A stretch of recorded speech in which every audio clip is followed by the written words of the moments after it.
What's your minimum specification?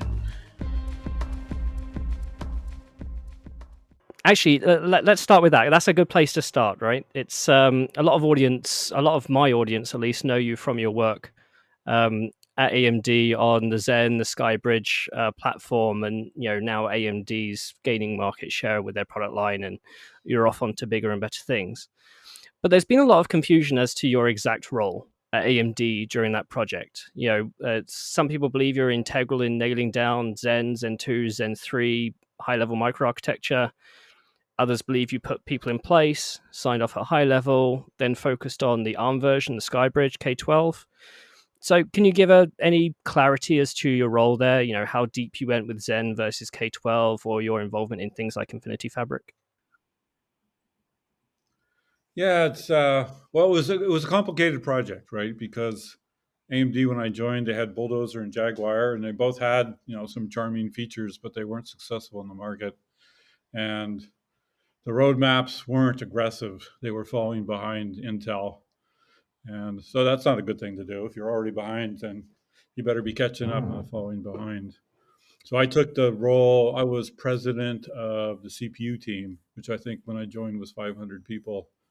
And then over the next 3 years, the SoC team, the fabric team, some IP teams joined my little gang. And I think when I left, it was 2,400 people, I was told.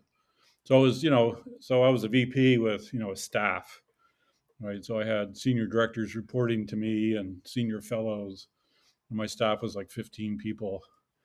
So I was hardly writing RTL. So that said, um, but we had a whole bunch of things. So like I'm a computer architect, not really a manager. Um, I wanted the management role, which was the biggest management role I'd had at the time. I'd been the VP of a startup, but that was 50 people, and we all got along, and so this was a fairly different play for me. But I knew that the technical changes we had to make would be involved in getting people aligned to it. And I didn't want to be the architect on the side arguing with the VP about why somebody could or couldn't do the job or why this was the right or wrong decision. So Mark Papermaster, I told him my theory, and he said, "Okay, we'll give it a try." And it worked pretty good because then I had, let's say, direct authority, as it were. But people don't really do what they're told to do, right? They do what they're inspired to do, right? And so you have to lay out a plan, and part of it was finding out like who are the right people, to do different things. And sometimes somebody's really good, but their ideas, like people get very invested in what they did last time, or they believe things can't be changed. And I would say my view was things were so bad that almost everything had to change. And so I went in with that as like a default thing. Does that make sense? Now, it wasn't that we didn't find a whole bunch of stuff that was good to use, but you had to prove that the old thing was good as opposed to prove the new thing was good. So we changed that mindset. Architecturally, I had a pretty good idea what I wanted to build and why. And I found people inside the company, Mike Clark, Leslie Barnes, Jay Fleischman, there are quite a few, Debjet. There's quite a few really great people that once we described what we wanted to do, they're like, yeah, we want to do that. And like architecturally, I had some input. There was often decisions, analysis. People had different opinions. I was fairly hands-on doing that, but again, I wasn't doing block diagrams or writing RTL. And we had multiple projects going on. With Zen, there was the ARM cousin of that, the follow-on that integrated them both. There was some new SoC methodology, but we did more than just CPU design. We did methodology design, IP refactoring, uh, very large organizational changes, and I was like hands-on top to bottom with all that stuff. Does that make sense?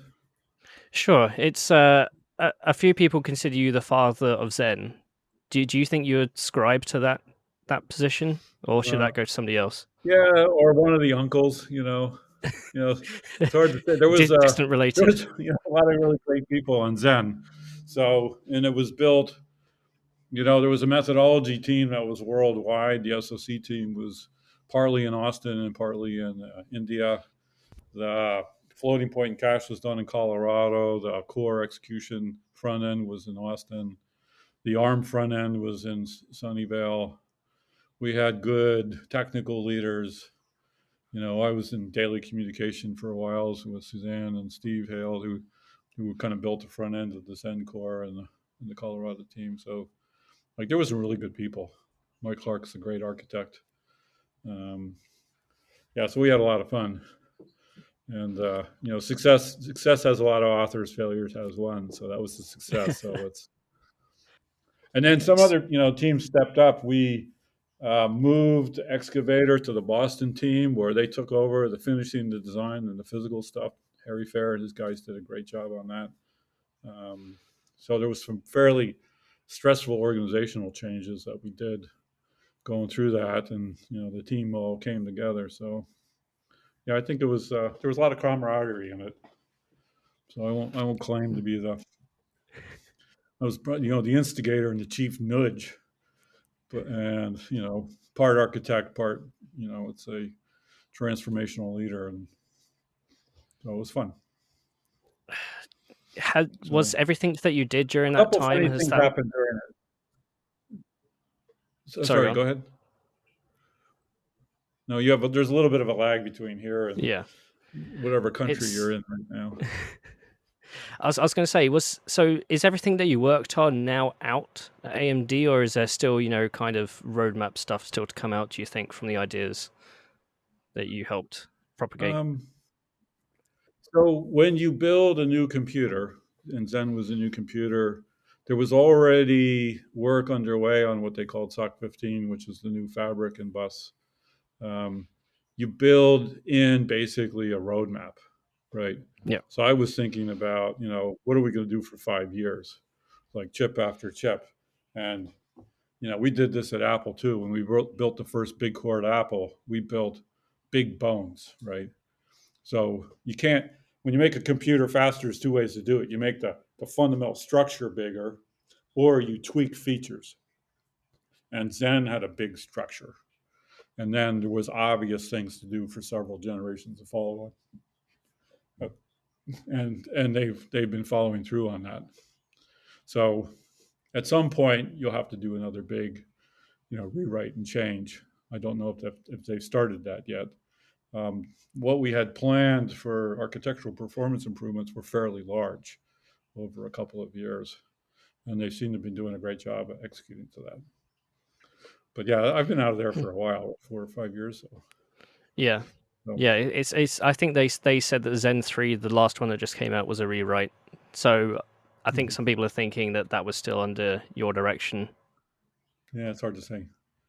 Like even when we did Zen, like we did a from scratch design, clean design at the top. But then when they built it, there was a whole bunch of pieces of RTL that came from Bulldozer and Jaguar, which were perfectly good. They just had to be modified and built into the new Zen structure. So hardware guys are super good at reusing code when it suits them.